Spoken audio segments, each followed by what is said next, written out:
Baghdad شہر سے کچھ فاصلے پر ایک گہری سنسان گلی کے آخر میں ایک پرانا سا مگر مضبوط گھر کھڑا تھا۔ دیواروں پر وقت کے نشانات، صحن میں لگا پرانا نیم کا درخت اور کچی اینٹوں سے بنی وہ دیواریں، سب کچھ ماضی کی خوشحالی کی گواہی دے رہا تھا۔ اسی گھر میں سلیم اور شفیق اپنے اپنے خاندان کے ساتھ رہتے تھے۔ یہ گھر ان کے والد کا بنایا ہوا تھا، وہی والد جو کبھی بغداد کے کامیاب ترین تاجروں میں شمار ہوتے تھے۔ ان کا کاروبار سمندروں پار تک پھیلا ہوا تھا۔ دوسرے ملکوں سے کپڑا، مصالحہ اور قیمتی سامان منگوا کر بغداد میں فروخت کرتے اور دنوں میں منافع سمیٹ لیتے۔ والد کے انتقال کے بعد کاروبار کی باغ ڈور سلیم نے سنبھال لی۔ شفیق بھی شریک تھا، مگر اصل اختیار اور زیادہ منافع سلیم ہی کے پاس رہتا۔ سلیم تیز دماغ اور معاملہ فہم انسان تھا، مگر دولت کی چمک نے اس کی سوچ بدل دی تھی۔ اسے شہرت اور تعلقات کی بھوک لگ چکی تھی۔ وہ چاہتا تھا کہ لوگ اسے بغداد کا بڑا تاجر کہہ کر پکاریں۔ دوسری طرف شفیق کا دل نرم اور مزاج عاجزانہ تھا۔ وہ دولت سے زیادہ رشتوں کی قدر کرتا۔ اکثر اپنے دل میں سوچتا، یہ میرا بھائی ہے، وہ چاہے کھائے یا اس کے بیٹے، مجھے کیا پرواہ، بس سب خوش رہیں یہی کافی ہے۔ اسی سوچ کے ساتھ وہ برسوں ایک ہی چھت کے نیچے بغیر حساب کتاب مانگے گزارا کرتا رہا۔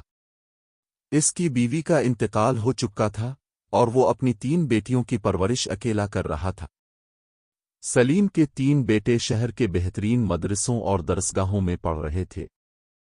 سلیم ہر پیسہ ان کے تعلیمی مستقبل پر لگا دیتا تاکہ کل وہ بھی بڑے تاجر عالم بن کر اس کا نام روشن کرے۔ وقت اپنی رفتار سے گزرتا گیا۔ دن مہینوں میں اور مہینے سالوں میں بدل گئے۔ گھر کی دیواروں پر دھوپ اور بارش کے نشان بڑھتے گئے، مگر اندر رہنے والوں کے دلوں میں خوشی اور غم کا توازن بگڑنے لگا تھا۔ ایک شام جب سورج ڈھلنے کو تھا اور گھر کے صحن میں نیم کی چھاؤں پھیل رہی تھی، شفیق نے اپنے دل کی ایک خواہش بیٹیوں کے سامنے رکھی۔ وہ چاہتا تھا کہ اس کی 3 بیٹیاں اسی گھر میں بیاہی جائیں، یعنی اپنے کزنس سلیم کے بیٹوں سے۔ شفیق کی آنکھوں میں ایک سکون تھا۔ اگر رشتہ گھر میں ہو جائے تو نہ بیٹیاں پرائے گھر میں جائیں گی، نہ بچھڑنے کا غم ہوگا، سب ایک ساتھ خوش رہیں گے۔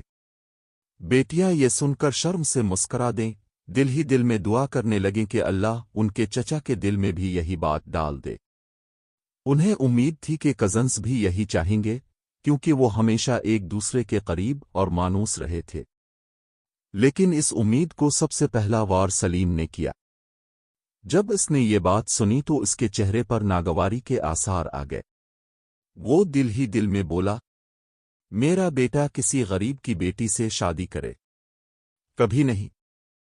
انہیں بڑے گھرانے میں جانا چاہیے، جہاں پیسہ ہو، عزت ہو اور تعلقات ہوں۔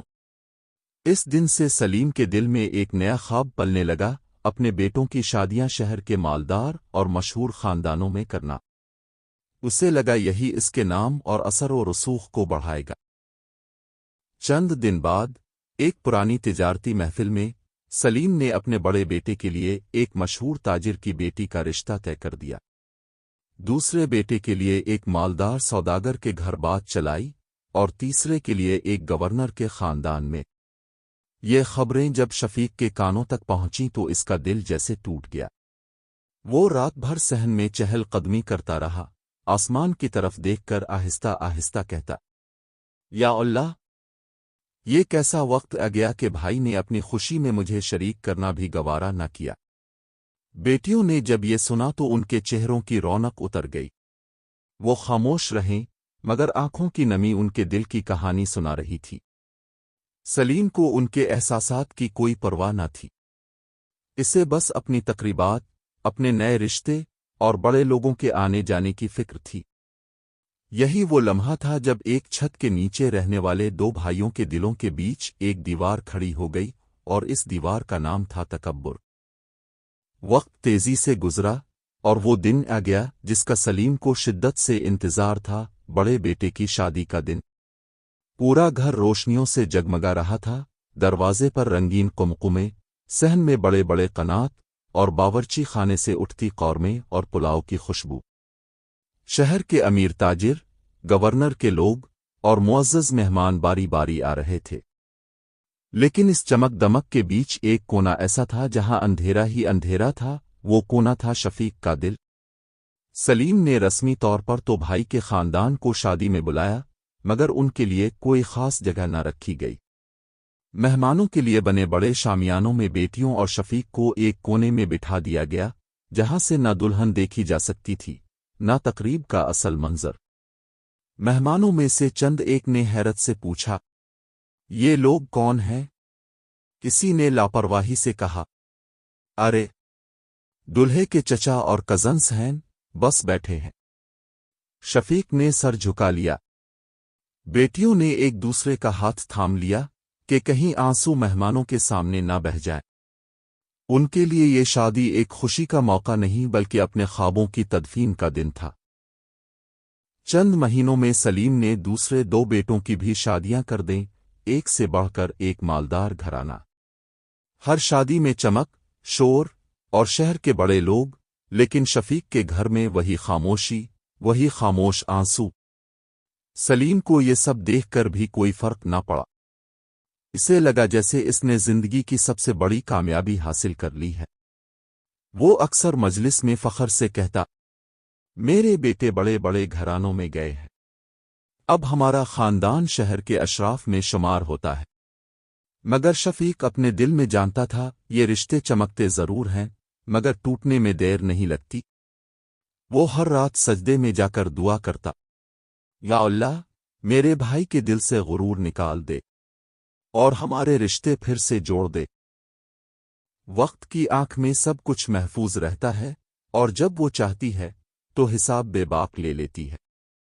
سلیم کی زندگی کی چمک، تقریبات اور بڑے لوگوں کی محفلیں ابھی پوری طرح جاری تھیں کہ ایک دن شہر میں ایک خوفناک خبر پھیلی، بغداد کا سب سے بڑا تجارتی قافلہ ڈاکوؤں کے ہاتھ لوٹ لیا گیا۔ یہ قافلہ سلیم کا تھا۔ اس میں کپڑا، مسالے، قیمتی پتھر اور سونے کے سکے، سب کچھ لاٹ گیا۔ سلیم کے چہرے کا غرور جیسے پہلی ضرب میں ہی ٹوٹ گیا، مگر یہ بس آغاز تھا۔ چند مہینوں میں دوسرا جھٹکا آیا۔ بحری راستے سے آنے والے جہاز کو طوفان نے ڈبو دیا۔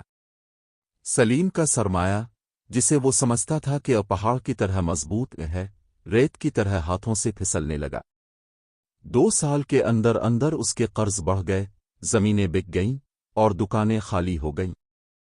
وہی بڑے بڑے تاجر جو کل اس کی محفلوں میں کندھے سے کندھا ملا کر بیٹھتے تھے، اب گلی میں ملنے پر نظریں پھیر لیتے۔ بیٹے جو امیر گھرانوں میں بیاہے گئے تھے، سسرال کے دباؤ اور تانوں میں گینر گئے۔ کوئی بیٹا باپ کے پاس واپس نہ آیا۔ رشتے جو دولت پر قائم تھے، غربت کا پہلا جھونکا آتے ہی بکھر گئے۔ سلیم اب اس بڑے گھر کے ایک کمرے میں رہنے لگا، جہاں کبھی اس کے مہمانوں کے لیے جگہ کم پڑ جاتی تھی۔ اس کا غرور مر چکا تھا، مگر دل میں ایک خوفناک خالی پن رہ گیا تھا۔ انہی دنوں ایک رات، جب بارش کھڑکیوں پر دستک دے رہی تھی، سلیم صحن میں بیٹھا نیم کے درخت کو دیکھ رہا تھا۔ قدموں کی آہٹ سن کر سر اٹھایا، سامنے شفیق کھڑا تھا، ہاتھ میں چائے کا پیالہ لیے۔ شفیق نے چپ چاپ پیالہ اس کے سامنے رکھ دیا اور کہا، بھائی، یہ گھر تمہارا بھی ہے اور میرا بھی۔ جو کچھ بھی ہوا، ہم ایک ساتھ ہیں۔ سلیم کی آنکھوں میں آنسو آ گئے۔ وہ جانتا تھا دنیا نے اسے چھوڑ دیا، مگر اس کا بھائی نہیں۔ دن بدلتے گئے، مگر اب وہ پہلے جیسے نہ تھے۔ سلیم نے تجارت دوبارہ شروع کرنے کی کوشش کی، مگر بڑے خوابوں کے بجائے چھوٹے اور سادہ منصوبے بنائے۔ شفیق نے دل کھول کر ساتھ دیا، سرمایہ کم تھا مگر نیت صاف تھی۔ دونوں بھائی ایک بار پھر بازار میں اکٹھے دکھائی دینے لگے، مگر اس بار کوئی فخر، کوئی غرور، کوئی بڑھائی نہ تھی۔ شفیق کی بیٹیاں، جو کبھی دل میں ٹوٹے خواب لیے بیٹھی تھیں، اب اپنے چچا کے لیے دعائیں کرتی۔ وہ جان چکی تھیں کہ زندگی کا اصل سکون رشتوں کے جڑنے میں ہے، نہ کہ دولت کے جڑنے میں۔ سلیم کے بیٹے رفتہ رفتہ باپ سے رابطے میں آنے لگے، لیکن اب وہ پرانی محبت،